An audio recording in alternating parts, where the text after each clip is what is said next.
I'm going to give a big shout out to my friend Elissa Deeds. She does an amazing job with everything that she's been going through. Shout out, sister. I really, truly appreciate you from my heart to yours. Make sure you guys check out Elissa Deeds on Facebook as well as elissadeeds.com all the time, making sure that you guys stay updated with all the latest true crime, okay? So I'm going to be reading this article from her Facebook page. Let me give you a disclaimer, just in case if you're not familiar with my content. Pause it, read it. That is your official disclaimer. This boy that you guys saw on my screen, let me see if I can pull him up here real quick. Let's get it. Let's get it. Y'all hit that thumbs up for me. This baby boy right here, Zion. I cannot say his last name.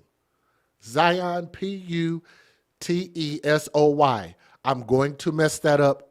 Somebody tell me how to pronounce that. Putesoy.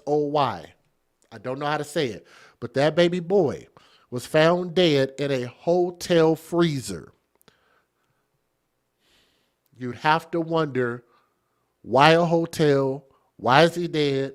And why would you put him in a freezer? And then you see this smug look on her face. I don't know if that's actually a mugshot. I'm not exactly sure, but she just seems like a horrible individual.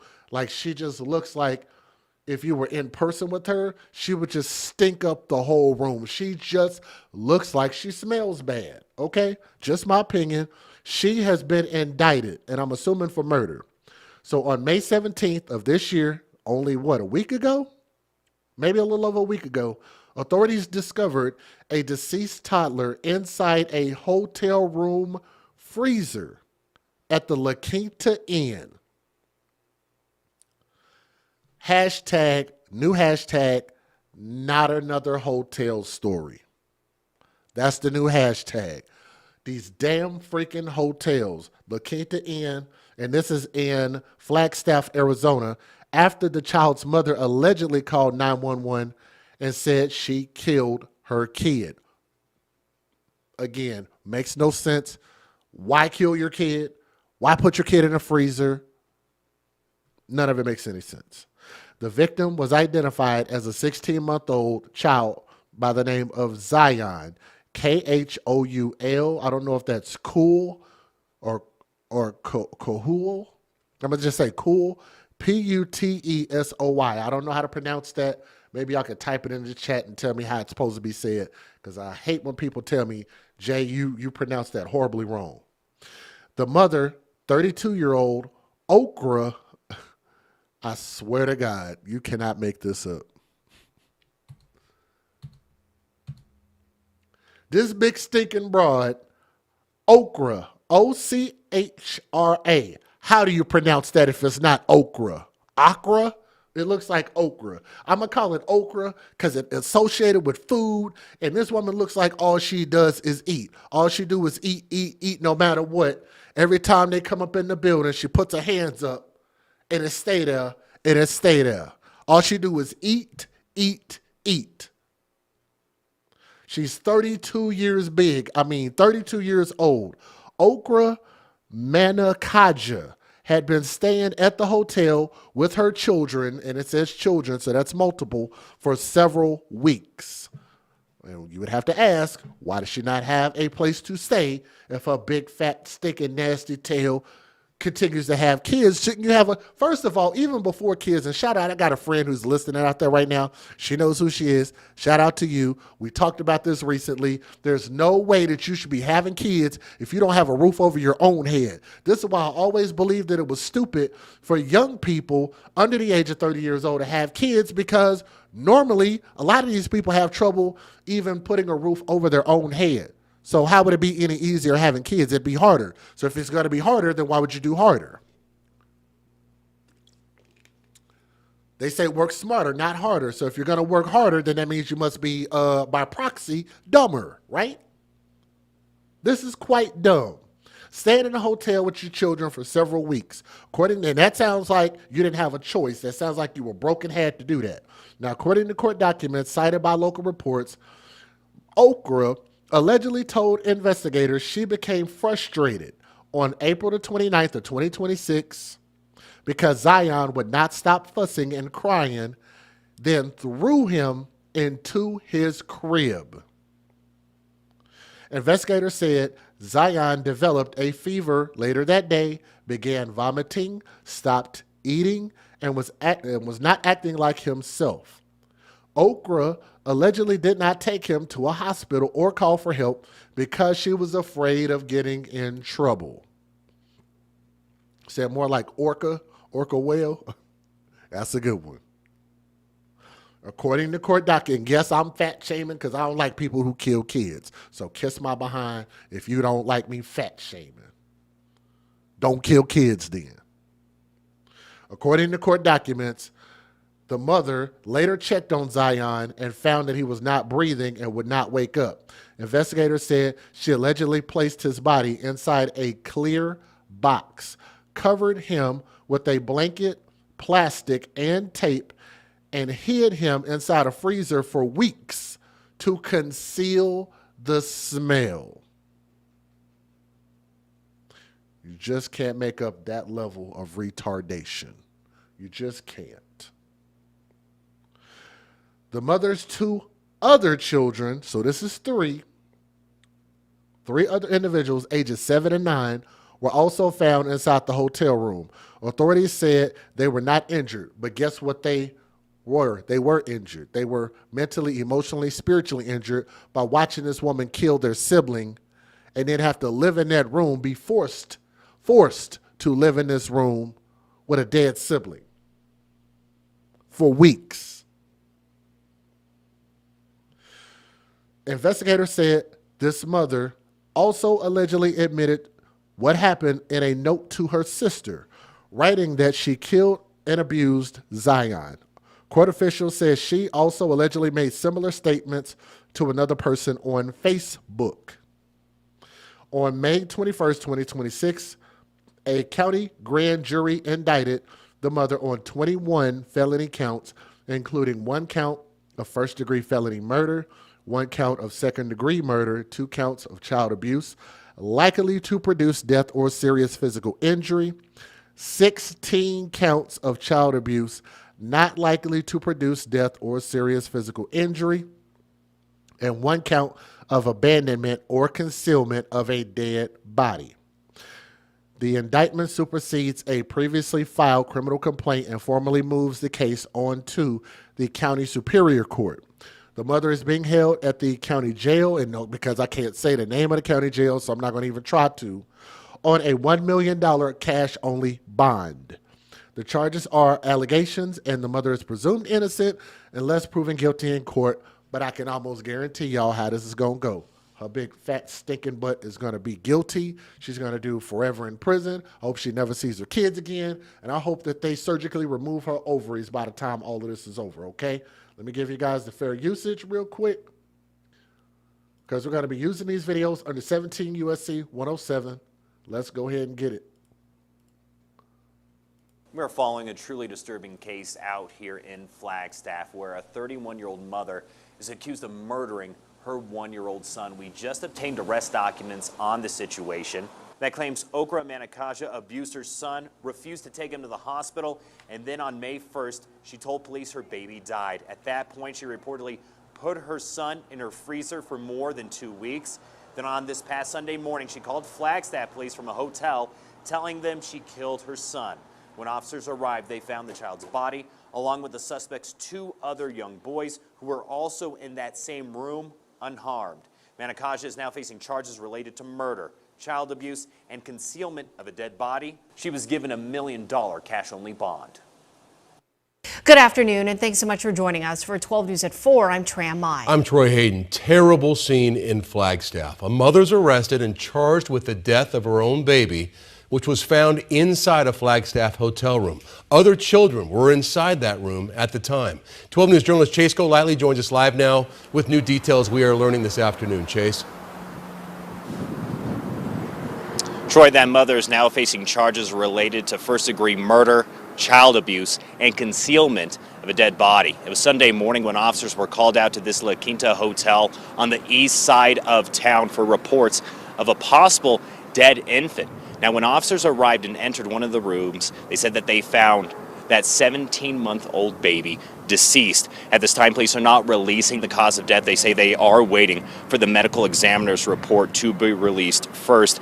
But officers also found 2 other children in that same room with the baby who were 7 and 9 years old. Police say they were not hurt and are now safe. Now, we learned they arrested 31-year-old Okra Manakaja, the baby's mother, that same morning at the hotel. Now, we did reach out to the Department of Child Safety about Manakaja, and we got this statement saying back in December of 2024, they investigated her and determined that her newborn baby, the same one found at this hotel, was not safe with her and took that baby into custody. However, Manakaja's tribe asserted jurisdiction in this matter and assumed custody of the child.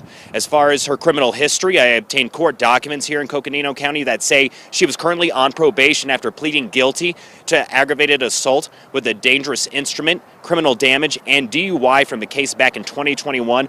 Probation, she violated in some instances to where she was put back in jail, then in a treatment facility, and then ultimately released back out into the public and reunited with her children. She did make her initial appearance in this case. We're still working to obtain the documents and video from that appearance to learn more about the situation. Police said they are not looking for any other suspects in this case, and they say it is still an ongoing investigation.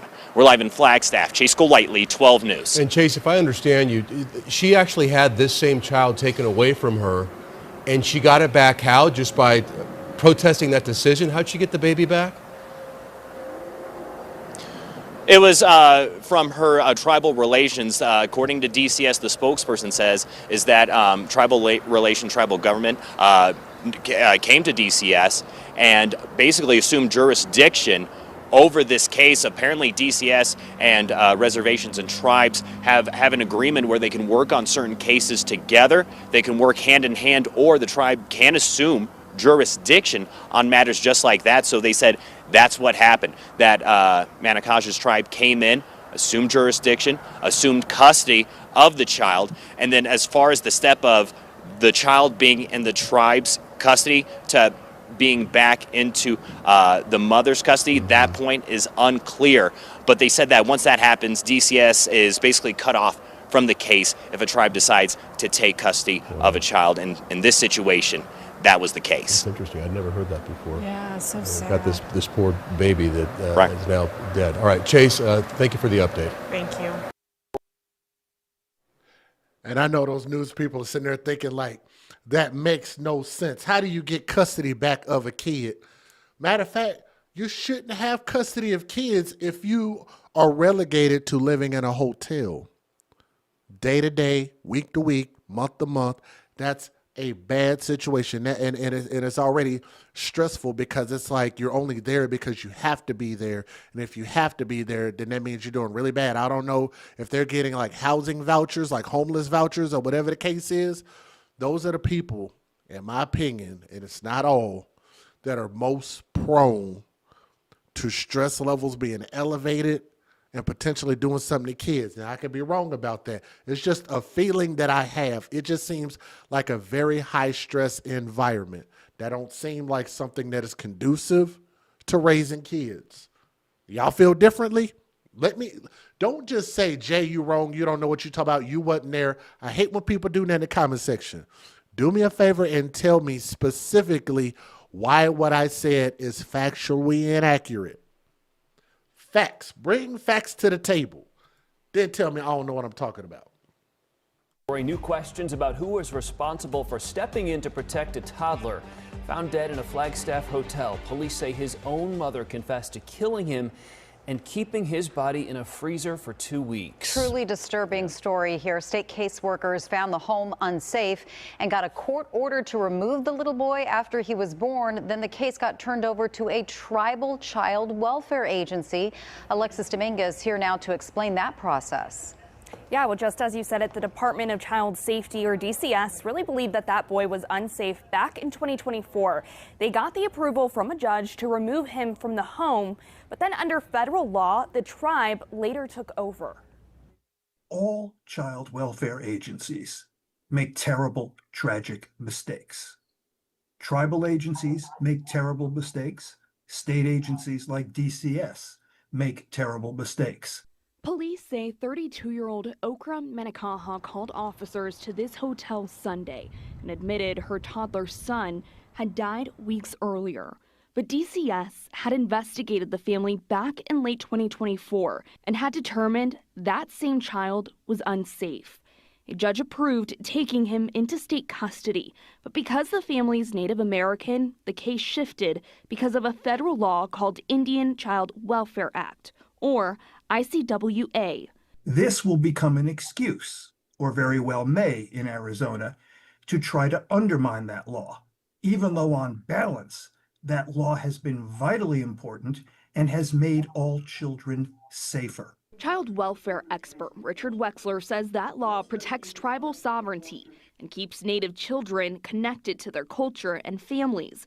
But it's now also raising questions about whether warning signs were missed. According to this probable cause statement, Menikaha regained custody of her toddler son just weeks before he died in April. And until we know more about Menikaha regained custody of her toddler son just weeks before he died in April. It's about whether warning signs were missed. According to this probable cause statement, Menikaha regained custody of her toddler son just weeks before he died in April. Weeks before he died, she got custody back. If you ask me, does that sound like a failure of the system? I say, hell yeah, it's a failure of the system. If you think about it, y'all had custody, the kid was fine. The second that you gave this heifer the kid back, he is dead within 2 weeks. That sounds like the system failed, and it sounds like she shouldn't have had that kid back in her custody. So yes, I think the system failed.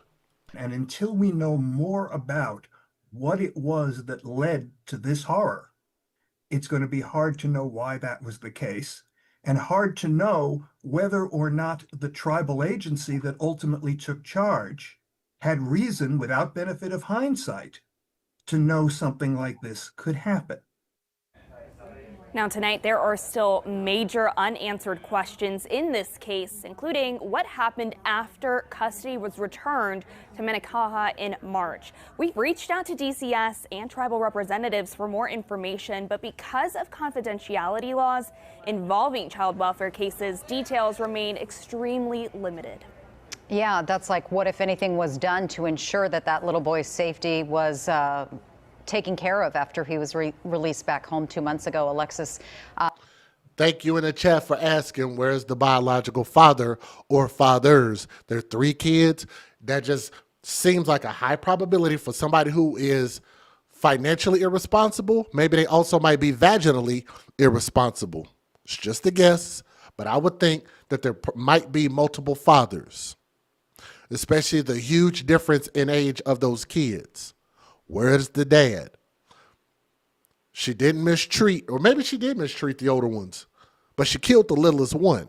To me, that sounds like maybe that child had a different father. So she might have felt a different way about that particular kid. That's an emotional, mental connection that I'm making. A lot of questions. Could DCS have ever even stepped back in? What we learned today is that once the tribe asserts jurisdiction under the Indian Child Welfare Act, DCS no longer has any legal authority in that case. Experts I spoke with say it's really designed to keep Native children in Native foster homes. Alexis Dominguez live in our newsroom with the update. Alexis, thanks. And I do understand keeping Native things Native, like keep Native kids under Native care. It just really sucks the fact that this is a horrible individual and just has proven to not be a stable, suitable parent. Where's the biological father? Who knows? We haven't heard from him. You would have to think that he's probably like a lot of these fathers and that they are absent. They're not there. They're not speaking out. They're not asking or working or fighting for custody. We're just assuming. We don't know. But nonetheless, there's a kid that has passed away, little Zion. Young princess, let me. I said princess, but prince is what I meant. Let me get his picture back up here. My favorite picture of him is probably this one. That's the biggest picture I could find of him. So Zion, young prince, R.I.P. He deserved every opportunity to grow up and become something great. A Native kid in the Native land. deserved every opportunity to grow up and see what he can become. But his mother robbed him of that opportunity. I hope they give her a life sentence in prison for everything that she's associated with potentially doing. I think they're going to find her guilty and go from there. I don't think she should ever be allowed to be in any of those kids, even when they become adults. Don't contact them. That should be in her court paperwork. When she gets out, that should be in her probation paperwork. Don't contact those people, period. Let's move on to our next story. Do y'all think that's the correct thing to do, even if they're like 25, 30 years old? I think that she should be forced to never bother those individuals ever again for what she put them through and for taking a life. Is that too harsh? I don't think that's too harsh. But y'all tell me what you think. Let's go to story number 2. I promise y'all, when I tell you we're not going to spend too much time here, here's what I need you guys to do. I need for everybody to let me know when you hit that thumbs up for those who are watching and listening. Can y'all do that for me? So we're live. I try to promote this video in as many places as I can. It seems like let me not say that.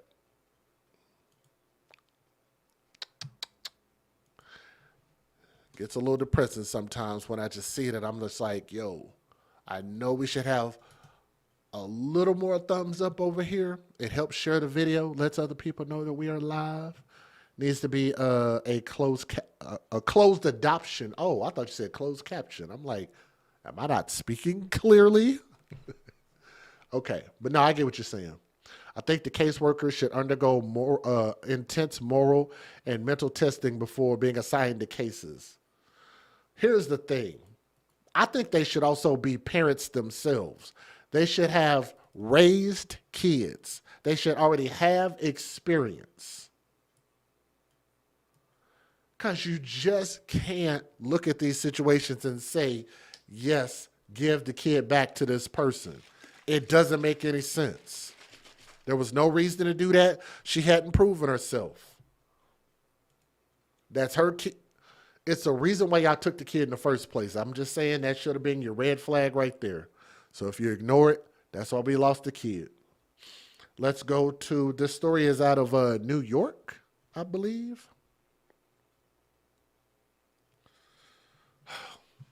Story number 2. Thank you. You already hit the thumbs up. Thank you.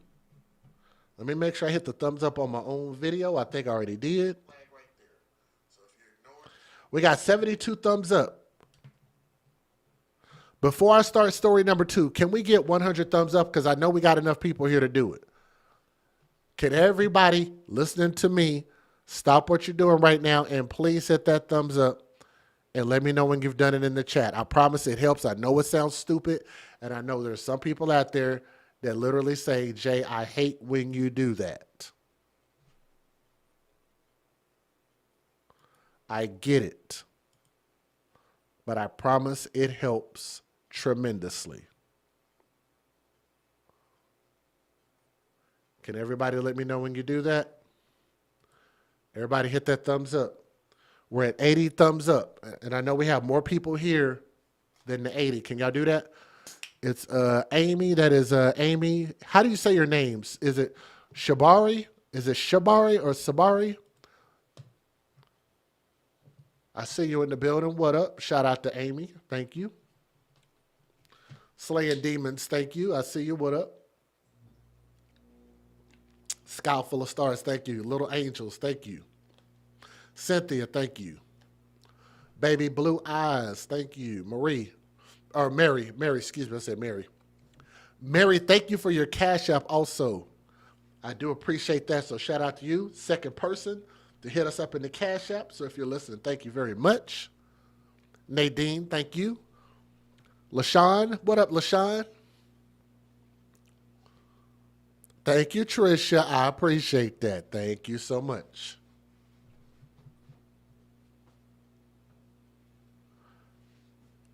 Did everybody hit that thumbs up? I'm ready to start on my next story. I am ready to go. Let me make sure that I close this out.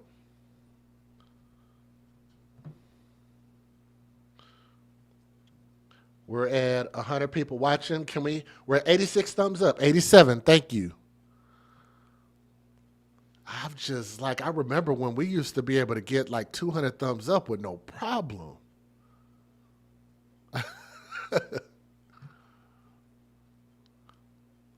Let me just ask this question just for shits and giggles. Is there anybody in the chat? You hit it first. Thank you. While we look. Reg. We appreciate it, bro. Is there anybody who hates me making us pause like this? Y'all notice more people are coming in watching when y'all hit that thumbs up. That's why I always do this. It's free. It doesn't cost anything. We only have, 3 or 4 people who are donors, who've donated. We have a bunch of people who are channel members also, so shout out to them because that counts. And we also have some people who are on Patreon as well, which that does count. There's free things we can do. We can hype videos. We can hit thumbs up. Those are free things we can do. Yeah, on your TVs, yes. Even if you're watching from the TV, you can hit the thumbs up. We're at 95. Very good. There we go. We need 5 more. Okay, good. We're at 96. Thank you. Whoever hit that thumbs up, thank you. We're at 96. Can we get a 97?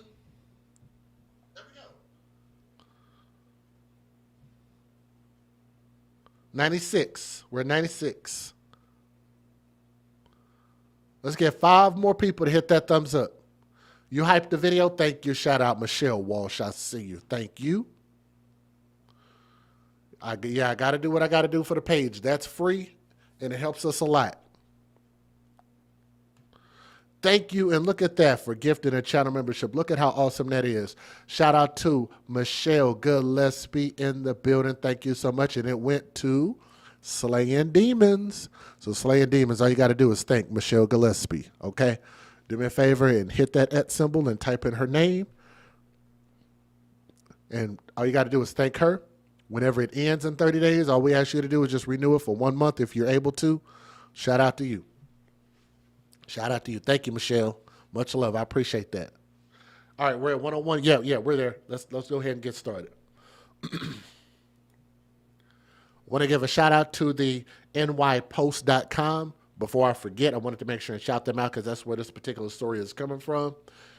It boggles my mind when you have this many people who are participating in literally ending a child's life, okay? It is quite ridiculous. It is inexcusable. And I want people to always understand whatever vile things I might say about the people who I believe caused the death of this little girl, don't ever defend them people. That just make you look dumb. I hate when people do it in the comment section. It's really, really silly. Let me give you guys a disclaimer. If you've never been to my channel before, maybe you don't understand how we get down, but viewer discretion is advised. Pause it, read it. That is your disclaimer. There's a little girl by the name of Jor'Dynn Duncan, but they spelled it in a unique way. These are devil individuals. They look like Satan's spawn. That beautiful angel right there, that's who they participated in taking the life of. JOR'. DYNN. It looks like Jor'Dynn Duncan should have never gone to live with Emily Kelly, the Long Island woman who allegedly tortured the 7-year-old girl to death. So before we talk about that GoFundMe page, let me see if I can pull their names up here real quick. I got a lot of pictures of her. Very beautiful little girl. Beautiful little angel. So Emily Kelly is the the individual redheaded up there at the top. So whenever we put these pictures back to the side, let me see. That's the one in the middle. The whore in the middle. Okay? That's Emily Kelly, the Long Island woman who allegedly tortured the 7-year-old girl to death. Kelly, along with her mother, which you could tell which one is the mother, this one woman right here who's about 113 and a half years old in the face. Her mother and her adult daughter, who was the one over there on the right-hand side. So you could tell that she's a mixed race person. Kind of explain what's going on here, because you might be looking like, why are three white people responsible for a black child's death? You might be wondering, where's Black Lives Matter when you need them? This is white people killing black people, and you would think, oh, they gonna step. They gonna march, y'all. We gonna overcome, y'all. You don't hear any protests. You don't see people getting mad, and you don't see these stories going viral neither. And I believe that they should. All bullies, all these people either saw something, said something, or did something, okay? All deserve to be jailed for life after they tied up Jor'Dynn in a bathtub. Not another bathtub story. Can we get a hashtag? Not another bathtub story. They tied Jor'Dynn up in a bathtub and left 90 injuries on her body before the child ultimately suffered cardiac arrest in December. In a house of horrors, so I'm going to put that in the playlist. You'll be able to find this easily. I'm going to put it in House of Horrors, because this House of Horrors also probably was a squalid house.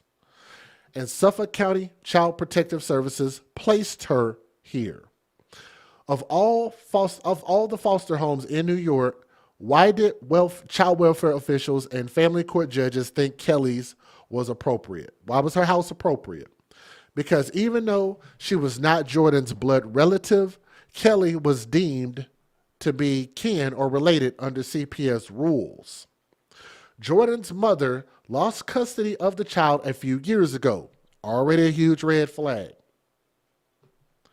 Her mother lost custody, and her father is serving up to 4 years in prison for burglary. So you got two people who ain't shit. Her mother and her father. That's where the failure starts. That's where the failure starts.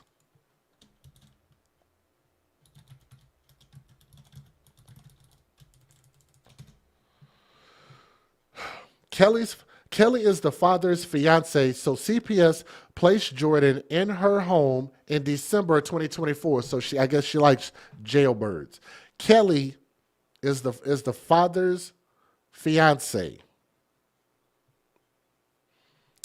A month later, CPS was already investigating maltreatment there. Yet a judge granted Kelly full custody in April of 2025. When Jor'Dynn missed approximately 40 days from school, y'all not going to even believe this. Jor'Dynn missed 40 days of school that year. Kelly made up a string of excuses to hide the abuse. It's moments like that. Those were already your red flags. After the first 7 days of missed school, after the first 2 weeks, 14 days of missed school, how did they allow it to get to 40 days? I mean, if it were me at that school, and I am a teacher, for those who don't know, I would have immediately raised questions with the assistant principal, with the counselor, with the front desk person, whoever I needed to call CPS my damn self. I would have raised hell like, hey, one of my kids up at this school ain't been here in 40 days. And nobody's speaking up and saying anything. And if they did, I don't know how you allow that to go 40 days. That's already a huge red flag. So there were other red flags. So brace yourselves for this. Kelly's 1-year-old son reportedly also died in 1997 as a result of abuse. How many of y'all were prepared for that?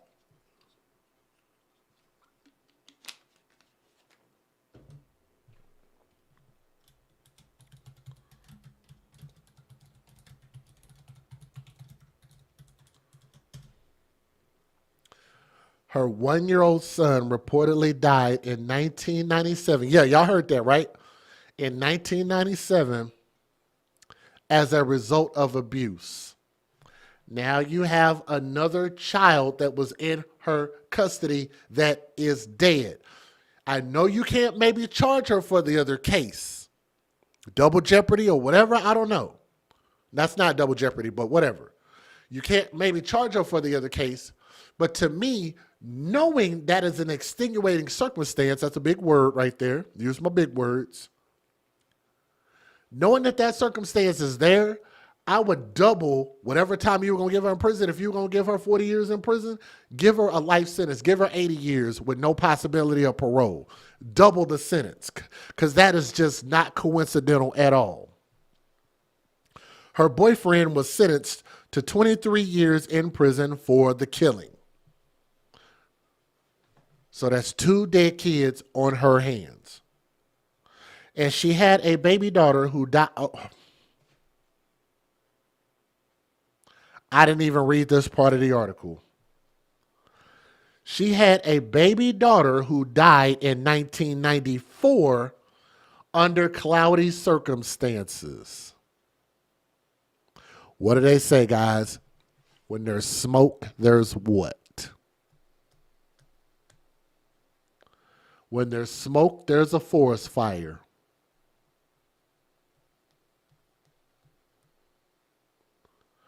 Now that's 3. 3 dead kids. 3 dead kids, 3 whores. I don't call that a coincidence. Only willful ignorance can explain why multiple officials thought Emily Kelly's home would be a good placement for this child, Jor'Dynn.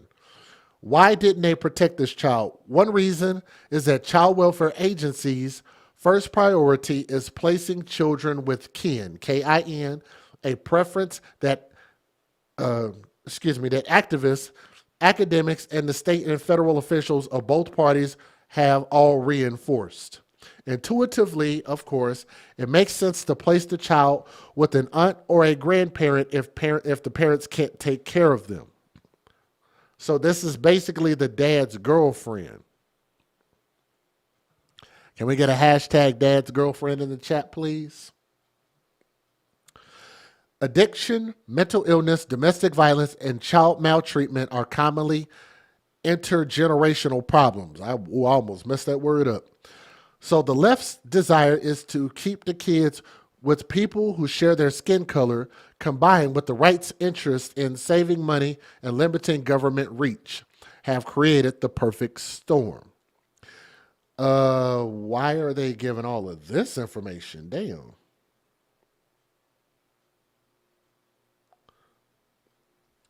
They're giving a lot of information about politics. Go and read the NewYorkPost.com. I'm not reading all of that. I'm not reading all the political stuff. 17 USC 107, fair usage. Let's go ahead and get into the news videos. Y'all do me a favor and hit that thumbs up and share this video. Here we go. More questions stay surrounding the shocking torture death of a Long Island child. 3 women were arrested this week, charged with sadistic abuse that led to the 7-year-old's death. Jor'Dynn Duncan had been placed in their home by a court. And today, Carolyn Gussoff asked Suffolk County lawmakers how that could have happened. It's a picture-perfect suburban Cape, but prosecutors describe a house of horrors inside where they say 7-year-old Jor'Dynn Duncan was tied up in a bathtub and routinely tortured. 3 generations in one family were charged in her death Wednesday in what prosecutors called wicked and evil torture. The cutest little thing that you want to see in your life. Never saw any marks on her face. Neighbors are horrified to learn the details of her December death after Emily Kelly called 911. An autopsy documented 90 injuries, including whip marks and internal stab wounds that caused a fatal infection. Prosecutors say the child missed 40 days of school, and in each case, Kelly provided an excuse, a family trip, or a death or illness. Prosecutors say not only did Kelly subject this child to horrific abuse and torture, but appallingly, she documented it with videos and casual text messages between her and her daughter. You can't hit her face, you gotta hit her body if you're gonna hit her. That's another thing we've gotta hide. Shocked about that people could act so savagely. Suffolk County Executive Ed Romaine says the county's Child Protective Services involvement in the case was minimal. It's not a failure of CPS, and the child's placement was done by a judge. We will act on any information that comes out that suggests to us that improvements can be made. The child was placed by court order with Kelly, her incarcerated father's fiance. Kelly's mother and daughter were also charged. Suffolk lawmakers are calling for a full review. How was this child placed in the hands of somebody who could be this unfit and this abusive? How could school, not see her for 40 days over the course of a year and not ask questions? Schools are expected to contact CPS when there is repeated unexplained absences combined with warning signs. The personnel at the school are mandated reporters. We have no comment at the moment. Jor'Dynn's biological relatives declined comment. Small memorials flank the front steps, which neighbors say was part of a major house renovation since the child died. All three women have entered not guilty pleas. In Bayport, Long Island, Carolyn Gussoff, CBS News, New York. Now to a disturbing case on Long Island. 3 generations of one family are accused of abusing and torturing a 7-year-old girl in their care. The child died in December, and investigator Masa Saidi takes a look now at the case. Very, very sweet and vivacious and very outgoing and just had a spark about her. This is 7-year-old Jor'Dynn Duncan, a second grader in Bayport. Teachers say she lit up the room. In December 2024, Suffolk County Child Protective Services placed Jor'Dynn with a woman she wasn't related to, her father's fiancée, 50-year-old Emily Kelly of Bayport. Prosecutors say Jor'Dynn missed approximately 40 days of school last year. Prosecutors say Kelly made up excuses to conceal the alleged abuse, including a trip to Disney World. Investigators allegedly recovered evidence from Kelly's cell phone documenting what they describe as systematic and sadistic abuse. By April 2025, Kelly had full custody of Jor'Dynn. 8 months later, prosecutors say Kelly called 911. Jor'Dynn was in cardiac arrest. She died at the hospital. The medical examiner found roughly 90 injuries on the 7-year-old's body. Teresa Saladino's grandchild had a play date with Jor'Dynn last summer. I can't even imagine that she went through that, and I feel so bad that none of us knew. Now Kelly, along with her mother and daughter, have been indicted. Kelly faces murder charges. Neighbors say the family lives here. We knocked on the door. No one was home. This case raising larger questions of oversight inside New York's child welfare system. In New York, the state sets child welfare policy, but the county administers it. The Office of Children and Family Services tells me they are working to get us some answers. We have not heard back from Suffolk County. The attorney for Kelly's mother tells me she suffers from dementia. She wasn't Jor'Dynn's caregiver, and she did not cause her death. The attorney for Kelly's daughter also denies the allegation. She too says the daughter was not responsible in Jor'Dynn's death. In Bayport, I'm Masa Saidi, CBS News, New York. Just devastated, to hear the news, because you never want to hear that about a kid. 7-year-old Jor'Dynn Duncan died in December from a massive infection, and investigators say she had over 90 injuries on her body. Now, 3 Bayport women have been charged in connection with her alleged torture and death. I'm already tearing up because it's like, she was just so, I didn't know her that well, but, a little beautiful little girl and so full of life, and it was just very sad. 50-year-old Emily Kelly was Jor'Dynn's father's fiancée and her legal guardian. She's been charged with murder. Kelly's mother, Barbara Renner, is charged with manslaughter, and Kelly's daughter, Alyssa Seymour, is charged with unlawful imprisonment. A lot of police activity and a SWAT team at 5:30, 5:45, and our neighbors were taken away in handcuffs. Investigators say there was photo and video evidence that documented the alleged abuse, including restraint, physical injuries, and lack of medical care. Knowing that was going on right across the street is it's very sad. We're also learning that Jor'Dynn missed about 40 days of school in the first 6 months of last year.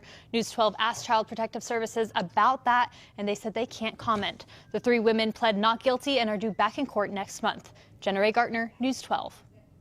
She was the prettiest thing, and like I said, she came on Halloween every year. It's just heartbreaking. Neighbors here on Oak Street in Bayport cannot believe what investigators say allegedly happened to this beautiful little girl behind the closed doors of this house.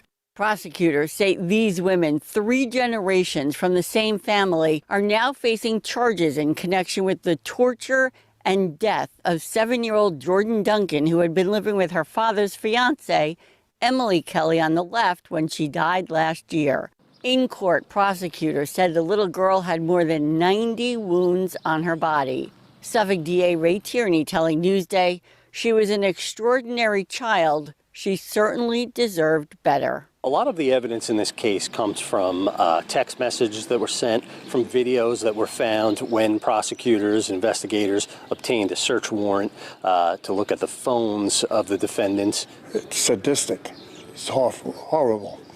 And I worked in a mental institution for 31 and a half years. And when I heard that, and I've heard a lot and seen a lot, but when I heard that, Kelly was indicted on second-degree murder, unlawful imprisonment, reckless endangerment, and other charges. Her 75-year-old mother and 24-year-old daughter were also indicted. The evidence will show that this was a tragic accident, the result of no depraved indifference or malicious intent whatsoever. Prosecutors said Child Protective Services placed the girl with Kelly in 2024.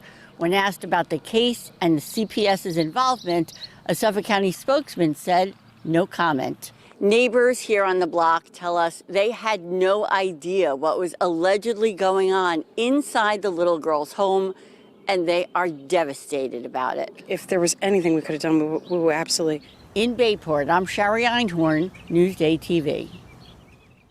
You know what? And y'all heard in my reading this report from the nypost.com, this girl was tied up. Let me see if I can get back to it. In a bathtub. They said all deserve to be jailed for life after they tied up Jor'Dynn in a bathtub and left 90 injuries on her body before the child ultimately suffered cardiac arrest. What is accidental about that? So her attorney, attorneys just be attorneying for no damn reason, right? In the interest of their client, and they just be lying. That's bull crap. I believe that these people or somebody in that household contributed to the death of this baby, and I think that all three of them, if they saw something and they didn't say anything, they didn't prevent it, they all need to do life in prison. Every single one of them should never give an opportunity. The great-grandmother, like I said, the one who looks like she's 113 and a half years old, she definitely needs to do like the next, I'm assuming she's probably going to, let me see, Barbara Renner, right there in the middle. Let me see if I can get her face back up. Right here, this one. Look, this girl look like she ain't going to live but another 3.5 more years. The one in the middle, how old is she? I don't know how old she is. She's probably like my age. She's probably like in her 40s. But she looks like she's in her 60s. And then the one over there on the right-hand side, again, if you participated in this, y'all all bullied this baby to death for no reason. She didn't have anybody. Her mother gave up. Her mother ain't shit. Her dad gave up. Dad ain't shit. So if you end up in jail, then that means you ain't shit and you gave up. Own your baby. Own your responsibility. That was a failure on the mother and father. They put up a GoFundMe here. Somebody's trying to raise $8,000, and y'all need to slow your roll donating. Keep telling y'all about this, because who are you donating to? Let's get this up on the screen.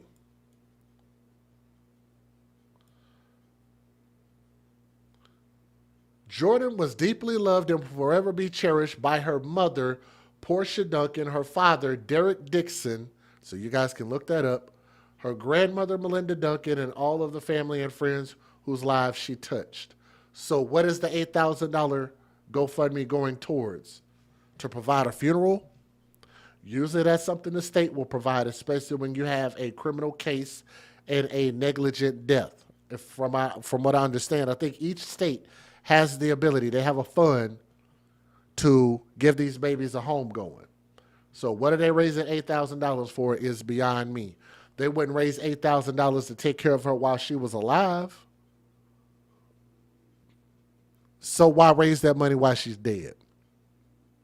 Because to me, that gives off the wrong message, is that children are worth more not being alive. And that's not how I believe. That's not how I get down.